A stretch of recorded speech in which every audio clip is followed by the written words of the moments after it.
If your definition of success is win or lose, giving everything you've got and growing or learning along the way, then you're setting yourself up for success. I really think the biggest cheat code in life is just going after it and not being concerned of whether or not you fail at one specific task. Instead, understanding the big picture, what your long-term goal is, and knowing if you keep driving forward and never fucking quit, in the end you will succeed. There's a quote that I've fallen in love with. The magic you are looking for is in the work you're avoiding. Yeah. Fuck, dude. The magic you are looking for is in the work you're avoiding. I'm astounded by how many people want to be spectacular in life but also want to be normal. By being normal, you are, by definition, aiming for average. Normal people get normal results. Exceptional people get exceptional results. You literally can't do what everyone else does and expect to not get what everyone else has got. By doing what everyone else does, you guarantee average results. Goggins said this in the episode with me, and it gave me chills when he said it. He was like, it's so easy to be successful nowadays because people are weak. Yeah. Everybody's weak. Dana White says it as well. Yeah. I tell my kids, it is so easy. If you are even a weekend savage, you will run these kids over. Yeah. You say the emotionally immature man seeks out motivation to do something hard one time. The emotionally mature man uses discipline to do something hard 1,000 times. Discipline eats motivation for breakfast. You don't need motivation. It's great if it arrives. It's some extra fuel on the fire. But discipline is the thing that you need. What would you tomorrow want you today to do? You tomorrow would want you to keep that promise to yourself.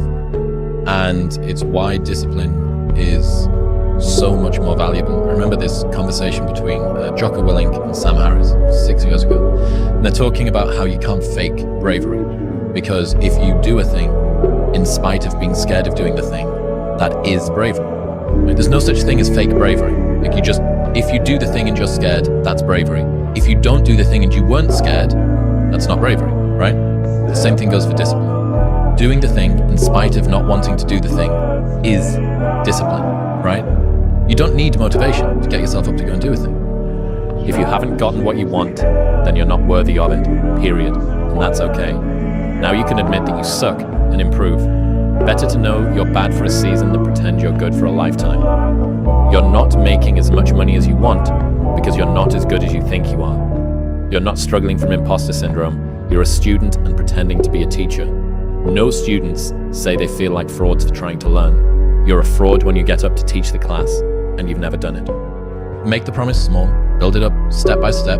Know that you are going to have setbacks, and this is my favorite rule from James Clear, which is a habit missed once is a mistake. A habit missed twice is the start of a new habit. Never miss 2 days in a row. So ideally, go for a month, build it up. But after that, if you ever miss one day, go, okay, mistakes are going to happen. Tomorrow I double down. Tomorrow I go on time, absolutely perfect. I'm straight up out of bed, or I go to the gym, or I walk the dog, or I do my meditation or whatever. And that's a good heuristic. Stops errors snowballing into new habits. Control freak is a word people with low standards use to describe people with high standards. You're not a control freak. You just want it done right the first time. You're not anxious. You care. Do not expect mediocre people to support world-class goals. We don't rise to the standards we have when others are watching. We fall to the standards we have when no one is watching. The only work that really matters is the work that no one sees. It shows you who you really are rather than who you say you are. This is from Mark Manson. Why I hate being around negative people. Being an asshole is a weak person's idea of strength. Complaining is their connection. Never let yourself be held back by other people's fears. People criticize what they were afraid to do themselves because bold action reminds them of their own inaction. If you're afraid to be criticized, why do you care about the opinions of those who are too timid to do it themselves? If you are the criticizer, does tearing down someone who has the courage you lack make you better? The more I listen to this, the better my life gets. If they don't have what you want, don't listen to what they say. There's no greater waste of time than justifying your actions to people who have a life you don't want. Everyone is jealous of what you've got. No one is jealous of how you got it. There's no perfect way to live your 20s. You either live them up and become an underskilled 30-year-old, or you work them up and become an underlived 30-year-old. You just have to figure out which you'd rather be accept the trade-offs, and know that there are no do-overs. If my life was a movie and someone were to watch it, I hope they'd be inspired to take risks, not just risks to achieve success, but embrace feeling, both pride and shame, fear and excitement. Personally, I want to experience as much life as possible, and that only happens when you embrace the highs and the lows.